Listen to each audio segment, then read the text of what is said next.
মনে আছে তোমাদের যখন কম্পিউটার এসেছিলো? কম্পিউটার আসার সময় আমাদের পশ্চিমবঙ্গে একটি যেই রাজ্য দল ছিল, সেই বলেছিল আমি কম্পিউটার আনতে দেবো না। তার জন্য আমাদের পশ্চিমবঙ্গ থেকে সেক্টর 5 মানে আইটি সেক্টর পুরো উঠে গিয়ে ব্যাঙ্গালোরে শিফট করলো। তখন একটা কম্পিউটার একটা যুগ ছিল, আর সেই সময় ওনাদের ভয় ছিল যে অনেক মানুষের চাকরি যাবে। আর এখন একটা যুগ আসছে যার নাম হলো আর্টিফিশিয়াল ইন্টেলিজেন্সি, যাকে এআই বলে আমরা চিনি। সেই এআই যুগেও কিন্তু অনেক মানুষের চাকরি যাচ্ছে, যা যাবে এবং আজকেও গেছে। তো এরকমই হচ্ছে আমাদের এখন এআইয়ের যুগের জন্য অনেক মানুষের চাকরি যাওয়ার ভয়ও আছে। এর জন্য না সবচেয়ে ভালো কথা হলো স্কিল শেখা। সেটা বিভিন্ন রকমের স্কিল হতে পারে, সেটা ফটোগ্রাফি হতে পারে, বা এআই তো অবশ্যই শিখতেই হয়, মানে আদার্স কিছু যেটা আমি করি সেটা বাদ দিয়ে অন্য কিছু স্কিল শেখে।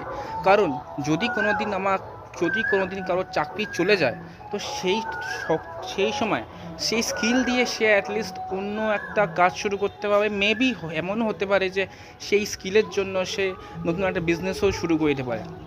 তো এখন স্কিল শেখাটা খুব ইম্পর্টেন্ট। আর স্কিল সেরকম কোনো মানে নেই যে আমাকে এআই শিখতে হবে। হ্যাঁ, এআই তো শিখতেই হবে। এআই না শিখলে পরের জায়গায় কম্পিউটার জানো কিনা সেটা জানবে না, জানো তুমি এআই জানো কিনা। আর এআই না জানলে হবে না, সেফ হবে না। ওর জন্যে এআইটা শিখতে হবে, সবাইকে শিখতে হবে। না হলে, এবং এআইয়ের সাথে সাথে আরও অনেক স্কিল আছে, ডিজিটাল মার্কেটিং আছে। এছাড়া কোনো মেয়েরা যদি মনে করে যে আমি বিউটি পার্লার শিখে পাশে একটা বিউটি পার্লার একটা সাইড ইনকাম রাখবো, কারণ একটা আদার ইনকাম রাখা খুব জরুরি। কারণ হুট করে যদি কারো চাকরি চলে যায়, আর সেটাই যদি তাদের মেইন ইনকাম সোর্স থাকে, তখন কিন্তু তার খুব একটা বড় ধাক্কা হবে। তো তার জন্য একটা আদার ইনকাম থাকে, তো সেই আদার ইনকাম দিয়ে সে কিন্তু অনেকটা ম্যানেজ করতে পারে ইভেনলি, লাকিলি।